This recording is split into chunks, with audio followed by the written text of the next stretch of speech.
Welcome everyone to the game between Praggnanandhaa and Javokhir Sindarov. Praggnanandhaa representing the Alpine SG Pipers, while Javokhir Sindarov playing for the Ganges Grandmasters. What a big clash this is going to be. Earlier, whenever Pragg would play Sindarov, I would think that Pragg would be the small favorite. But now, with what Javokhir has achieved recently at the FIDE World Cup and also at the freestyle chess where he managed to beat Magnus Carlsen, I think Sindarov is definitely even to Praggnanandhaa right now. They are playing on the third board. It's a 6-player team that is there, and Pragg and Sindarov, of course, want their teams to do well. It's 20 minutes per player, and on 40th move onwards you have 2 seconds increment. The players shake hands and Pragg opens the game with pawn to e4. Javokhir goes e5, knight comes out to f3, knight c6, and we have the Italian here with bishop c4, knight to f6, pawn d3, and bishop e7. This is Javokhir's favorite line to play fighting chess. He doesn't put his bishop out here on c5.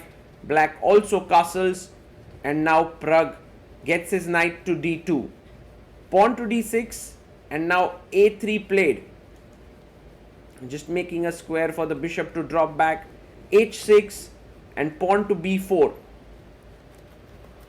We have rook e8 in the position, and Praggnanandhaa gets his bishop out. The bishop tucks back on the f8 square, and now rook e1, putting pressure on e5. The knight goes to e7 with the idea of knight g6.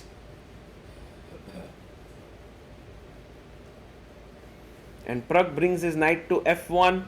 The knight goes to g6, and we have knight to g3. So all 4 knights have gathered together on the king side. c6 to at some point break with d5. The bishop drops back. The e5 pawn is definitely going to be under pressure if you push d5. So a5, starting the play on the queen side here, and Pragg breaks in the center with pawn to d4. He takes on d4, and you can take here with the bishop or with the queen or with the knight. He takes with the queen.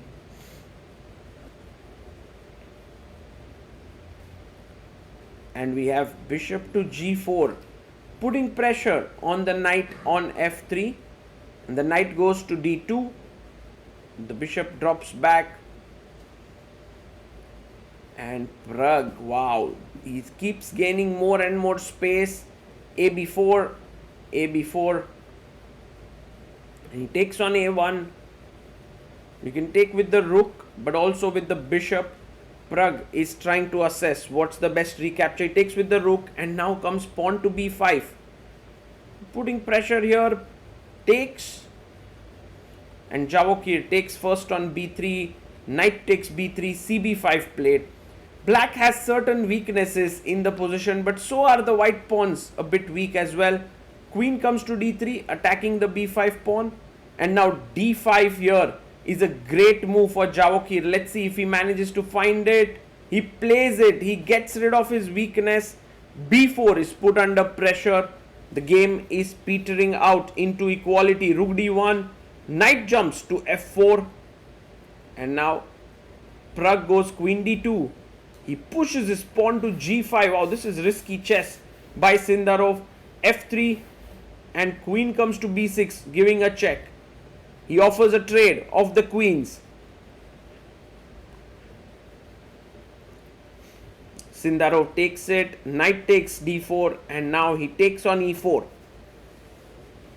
And Pragg chops off the pawn on b5.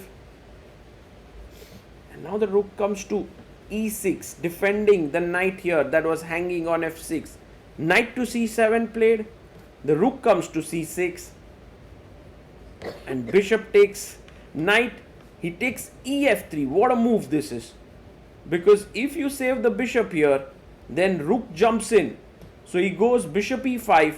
Knight comes back to g6, and now b5. The game is sharpening up crazily. Rook c2 played by Sindarov. And if you look at it right now, Javokhir is a piece down. Bishop d6 played. But what great assessment. Takes, and he takes on c7. And now g takes f3 is equal. There was a chance for Sindarov to play for more. b6, he goes behind. Knight jumps to f5, still equal. The knight comes into e5, attacking the pawn here. Takes on h6, king h7.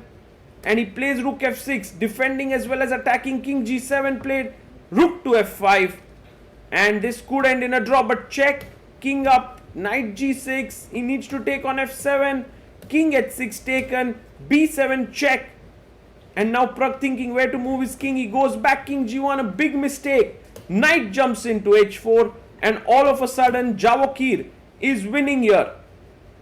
Rook c7, he takes the pawn, king f1, and he brings his king in. Everything is now just winning. What a turnaround this is. King e4, another check, king f4. The king is coming into g3.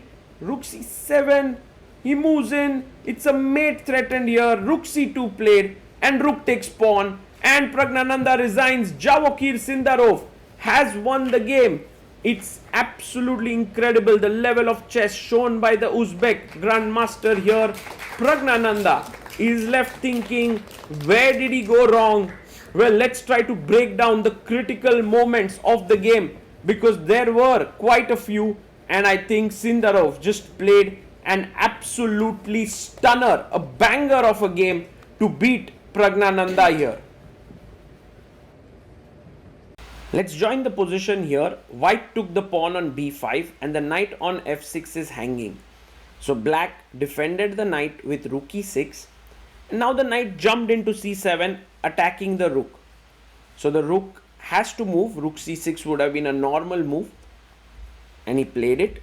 Bishop takes, and now this very nice move, he takes f3, because both the pieces are hanging. So that's the reason why bishop e5 was played, to defend the knight on c7. And then came this very nice move, knight g6, attacking the bishop. b5, the rook jumped in, and now bishop d6. This was not a good move because of a very cool tactic, which was f takes g2. It's difficult to find such moves. Let's say, for example, I go with my knight to e8. My knight jumps to f4, and there's a mate threatened here. So that's the reason why fg2 was better, but Sindarov took, giving Pragg a chance here. And now the position should be drawn because it's equal pawns. But Pragg got a bit ambitious here as well, and king g7. He looked in trouble. King g2, knight g6, now threatening check here, and the knight is hanging. So he took, king takes, and now b7 check. And this was the big error with king g1. If he would have played king f1, he would have survived here. And I think the reason is that after something like knight h4, if I were to play f4 now, let's say king g6, rook f8, threatening to queen here, and for example I take on b7, fg5, it's a draw.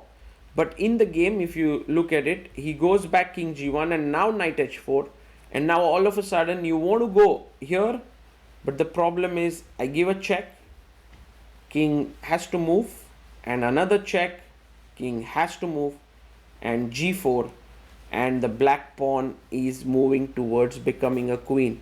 This was not possible if the king was on f1 at this point, because after knight h4, f4, now there's no check here. And if g4 was to be played, then rook f8, rook takes b7, and now rook h8 check, and you pick up the knight here. And even if you go rook h7, I have this very nice move, rook g8. Somehow this position, if king h5, there's rook g5 check, I'm going to win this pawn. And sorry, not rook f8, rook g8, and this would be a draw. So very tough moment here for Pragg.